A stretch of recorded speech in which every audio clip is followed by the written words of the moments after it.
ಬರ್ತೀವಿ ಸಹಿ ಮಾಡ್ತಿದ್ದೀವಿ ಇದ್ರ ಮ್ಯಾಗ ಒಂದು ಪ್ರಕರಣ ಆಗಿಲ್ಲ. ಅವಾಗ ನೀವು ID ಕಾರ್ಡು ಕಂಪ್ಯೂಟರ್ ಆಗಿ ಮಾಡಾತು ಅವಾಗ ಡೂಪ್ಲಿಕೇಟ್ ಸ್ಟಾರ್ಟ್ ಆಗಿದೆ. ಅದು ವಿಕರಣ ಆಗಿಂದನೇ ಪ್ರಕರಣಗಳು ಹೆಚ್ಚು ಇವತ್ತು ಬೆಳಕಿಗೆ ಬರ್ತದ. ಅದಕ್ಕೆ ಅಂತ ನೀವು ಕೇಳುವಂಥ ಪ್ರಶ್ನೆಗೆ ನಂದು ಕೂಡ ಯಾರೇ ಇದ್ರೂ ಕ್ರಮ ತಗೋಬೇಕಂತ ಸೂಚಿಸ್ತಾರೆ. ಒಂದು ತಿಂಗಳಲ್ಲಿ ಸಿಗು ಹೋಗದೆ ಇದ್ರೆ ನಾನು ಮುಖ್ಯಮಂತ್ರಿ ಹೋಗಿ ಮನೆ ಕೊಡೋ ಹತ್ರ ಬೆಳಿತೀನಿ ಬೆಳಿಗ್ಗೆ ರೆಡಿ ಮಾಡ್ತೀನಿ ಹತ್ರ ಬರಿತೀನಿ. ಮುಖ್ಯಮಂತ್ರಿಗಳು ನಾವು ಮನೆ ಕೊಟ್ಟು ಮತ್ತೆ ಸ್ವಚ್ಛತೆ ಕೊಟ್ಟು ವಿಷಯ ಬಗ್ಗೆ ಸಂಪೂರ್ಣವಾಗಿ ಮಾಹಿತಿ ಕೊಟ್ಟು ಅದು ಬಿಜಾಪುರ ಹೋಗಿ ಕೆಲವೊಂದು ಮಾಹಿತಿಯನ್ನು ಕೊಟ್ಟು ಅವ್ರು ಹೇಳಿ ಬಂದ ನಂತರ ಒಂದು ತಿಂಗಳಲ್ಲಿ ಆಸ್ತಿ ಅಂದ್ರೆ ನಾನೊಂದು ಜಿಲ್ಲಾಧಿಕಾರಿಗಳ ಕಚೇರಿ ಕಡೆ ಯಾರ್ಯಾರು ಇದು ಬಾಧಿತರಾಗ್ಯಾರ ಅವ್ರನ್ನೆಲ್ಲ ಸೇರಿಸ್ಕೊಂಡು ಒಂದು ಹೋರಾಟವನ್ನು ಮಾಡಿ ನಗರ ಶಾಸಕರ ಕಡೆ ಗಮನಕ್ಕೆ ಏನು ಶಾಸಕರು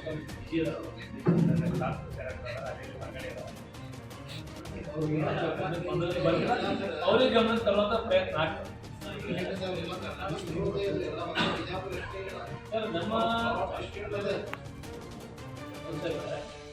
ಇದು ಹೆಚ್ಚು ನಡುವೆ ಬಿಜಾಪುರ ಆಗಿದೆ.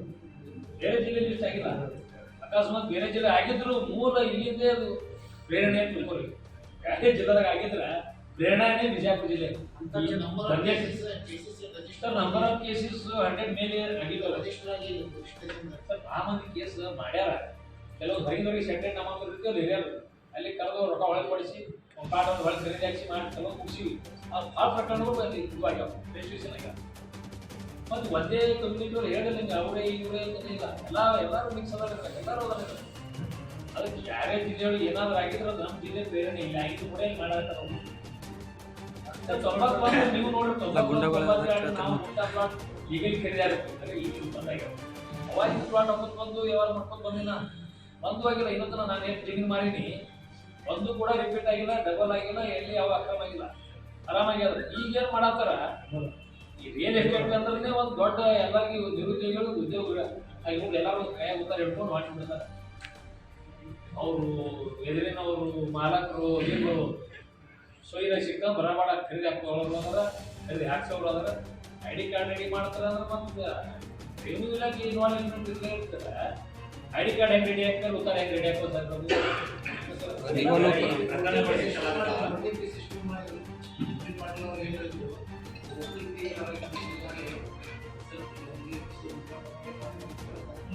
ಹೇಳ್ಯಾರ. ನಾನು ಮತ್ತೆ ಅದನ್ನೇ ಪೇಪರ್ದಾಗ ಅವ್ರು ಏನು ಹೇಳ್ಯಾರ ನೋಡಿದೆ. ಒಂದೇ ವಾರ ಹೇಳ್ಕೊಟ್ಟಿದ್ರು. ಜಿಲ್ಲಾಧಿಕಾರಿಗಳು ಉತ್ತರ ಕೊಟ್ಟಾರ, ಅದು ಮೊದಲು ಹಾಕಿ ಇದು ಮಾಡಿಸ್ತೀವಿ, ತನಿಖೆ ಮಾಡ್ತೀವಿ ಎಲ್ಲ ಅಂತೇಳಿ. ಅದು ಮುಂದೆ ಎಲೆಕ್ಷನ್ ಬಿಜೆಪಿ ಬಿಟ್ಟಾಗ ಗೊತ್ತಿಲ್ಲ. ಅದು ನೆನಪು ಮಾಡುವಂಥ ಕರ್ತವ್ಯ ನಮಗೆ ಸಾರ್ವಜನಿಕರ ಪರವಾಗಿ ಅಂದ್ರೆ ಅಧಿಕಾರಿಗಳು ಸಂಪೂರ್ಣವಾಗಿ ಕರ್ತವ್ಯ ಅಲ್ಲ ಸರ್. ಸಮಸ್ಯೆ ಜಿಲ್ಲಾ ಉಸ್ತುವಾರಿ ಜಿಲ್ಲಾಡಳಿತ ಪೊಲೀಸ್ ಇಲಾಖೆ ಹೆಚ್ಚು ಇದನ್ನು ಗಮನ ಹೆಚ್ಚಿಗೆ ಹರಿಸಬೇಕು. ಈಗಾಗಲೇ ಅವರು ಮಾನ್ಯ ಸಚಿವರ ಗಮನಕ್ಕೆ ಬಂದರು. ಸಚಿವರ ಗಮನಕ್ಕೆ ಬಂದ ನಂತರ ಜಿಲ್ಲಾಧಿಕಾರಿಗಳು ಮತ್ತು ಪೊಲೀಸ್ ವರಿಷ್ಠಾಧಿಕಾರಿಗಳು ಇಬ್ಬರು ಕೂಡ ಹೇಳಿಕೆ ಕೊಟ್ಟಿದ್ದಾರೆ.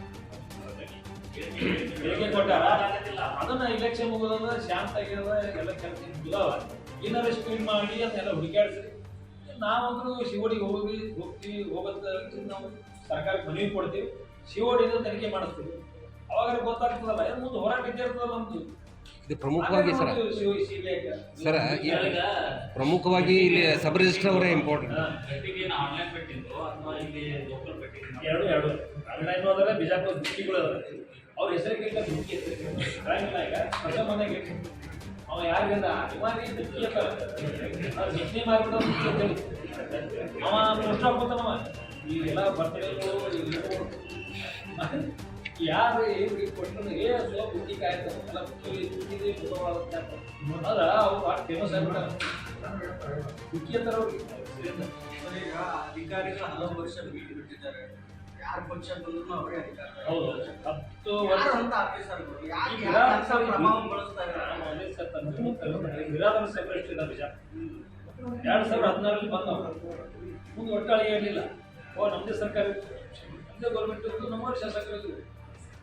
ಮುಂದೆ ನಾನು ಇರಿಗೇಷನ್ ಮಾಡೋಣ ಒಂದು 6 ತಿಂಗಳು ಹಂಚನಾಥ ಯಾರು ಬಂದು ಹುಡುಗ ಒಂದು ಕೂತ ಎಲ್ಲ ಅಕ್ಕಿ ಸ್ವಚ್ಛ ಆಗಿದೆ ಕೇಳಿದ್ರು. ಭಾಳ ಮಂದಿ ಇವರು ಟೈಟ್ ಆಗಿ ಸರ್ ನನಗೆ ಸ್ವಲ್ಪ ಟೈಟ್ ಅಂದರೆ ದಿಸೆ ಆಗಿರೋದಕ್ಕೆ ನಮಗೆ ಎಲ್ಲ ಚೆಕ್ ಮಾಡಿರ್ತಾರೆ. ಹಂಚನಾಥ ಬಂದು ಪೂರ ಇದಾಗಿ ಸ್ವಚ್ಛ ಆಗಿತ್ತು.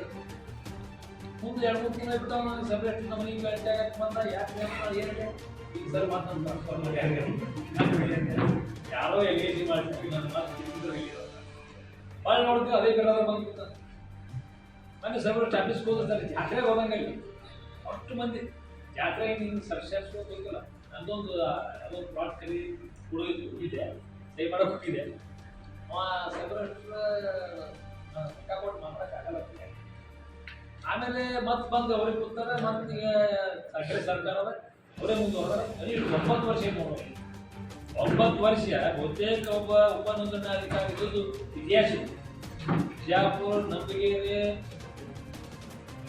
ಭದ್ರದ ಅದಕ್ಕೆ ಬಂದು ಎರ್ನಾಳ ಇವರೆಲ್ಲ ಸಪ್ರೇಟ್ ರೋಡು ತೆಗೆದು ನೋಡಿದ್ರಲ್ಲಿ 9 ವರ್ಷ ಯಾವೂ ಮಾಡಿಲ್ಲ 9 ವರ್ಷ ಇವ್ನು ಇಲ್ಲಿ ಇಡಕ್ಕೆ ಏನು ಕಾರಣ ಇದರಿಂದ ಯಾರು ಸಂಭವಿಸಿದ್ರೆ ಇದಕ್ಕೆ ರಾಜಕೀಯ ಇಚ್ಛಾಶಕ್ತಿ ಯಾವ ಐತಿ ಅನ್ನುವಂಥದ್ದು ಈ ಸಂದರ್ಭದಲ್ಲಿ ಬರುವಂತ ಜನದಲ್ಲಿ ಅದು ಬೇರೆ ಯಾರೇ ಇಲ್ಲಿ ಸಂಬಂಧಿಸಿದ ಜನಪ್ರತಿನಿಧಿಗಳು ಅವ್ರು ಹೊರಬೇಕಾಗ್ತದೆ.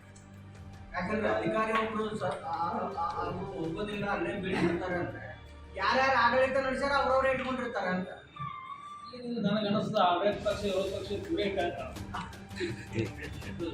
ಕೂಡ ಆಡಳಿತ ಪಕ್ಷ ವಿರೋಧ ಪಕ್ಷ ಕೊಟ್ಟು ಇಟ್ಟಂಗಾಳೆ ಯಾಕಂದ್ರೆ ತಕರಾರು ಮಾಡೋರಿಲ್ಲ ಅದ ಯಾಕೋ ಕೊಟ್ಟಂತೆ ತಕರಾರು ಮಾಡೋದು ಹೇಳೋದು ಪೇಮೆಂಟ್ ಕೊಡೋದು ರೆಸ್ಪೆಕ್ಟ್ ಮಾಡೋದು ಇದು ಒಂದು ಭಾಗ ಆದ್ರೆ ಇಬ್ರು ಕೂಡಿ ಅವ್ನು ಇಟ್ಟಂಗೆ ಕಾಣಿಸೋದು ಗೊತ್ತಿಲ್ಲ ಅವ್ನು ಕೇಳಿದ ನಂತರ ನಾವು ಉತ್ತಾರಿ ನೋಡ್ತೀನಿ ಅಡಿ ನೋಡ್ತೀನಿ ನಾವು ಗೊತ್ತಿರ್ತಾರೆ ಮಾಡಿ ಕೇಳ ಅವ್ನು ಟ್ರೀಟ್ಮೆಂಟ್ ಅವ ಹಂಗೆ ಹೇಳ್ದ ಬಟ್ ಇದು ರೆಡಿ ಮಾಡೋರು ಬೇಕಲ್ಲ ಉತ್ತಾರಿ ರೆಡಿ ಮಾಡೋರು ಬೇಕು ಆಧಾರ್ ಕಾರ್ಡ್ ರೆಡಿ ಮಾಡೋರು ಬೇಕು ಆ ಆಸ್ತಿ ಸರ್ವೆ ನಂಬರ್ ಹುಡುಕ್ಯಾಡ್ಕೊಂಬರೋರು ಬೇಕು ಅದಕ್ಕೆ ಮಕ್ಕೊಂಡು ಮುಂಜಾನೆ ಅದು ಹೊರಗೆ ಆಸ್ತಿ ಐತಿ ಅಂತೇಳಿ ಬಿಜಾಪುರ ಜನ ಅಷ್ಟು ಆತಂಕಗೊಳಗಲ್ಲ ಇದನ್ನು ನೆಮ್ಮದಿಯಿಂದ ಇರಬೇಕು ಅಂದ್ರೆ ಹಳೆ ಪ್ರಕರಣಗಳೆಲ್ಲ ತೆಗಿಬೇಕು ಎಲ್ಲವೂ ಕೂಡ ಯಾರು 3-4 ಅವ್ರಿಗೆ ಒಪ್ಪಿಸ್ಬೇಕು ತಪ್ಪು ಮಾಡಿದವ್ರಿಗೆ ಶಿಕ್ಷೆ ಕೊಡಬೇಕು ಕಠಿಣವಾದಂಥ ನಿಮ್ಮ ಏನು ಕಲಂಗಳನ್ನು ಹಾಕಿ ಅವ್ರು ಸ್ವಲ್ಪ ದಿವಸ ಹೊರಗೆ ಬರಲಾರ್ದಂಗೆ ಸರ್ ಆಗ್ಲೇ ರೆಡ್ಡಿ ಅಂತ ಹೇಳಿದ್ರಿ ಸರ್ ಯಾರು ರೆಡ್ಡಿ ಸರ್ ರೆಡ್ಡಿ ಒಂದು ಯಾವ ಹೆಸರು ಸರ್ ಈಗ ಮುಂದ್ರಿ ಒಂದು ನಿಮಿಷ ಎಂ ಪಿ ಒಂದು ಏನೋ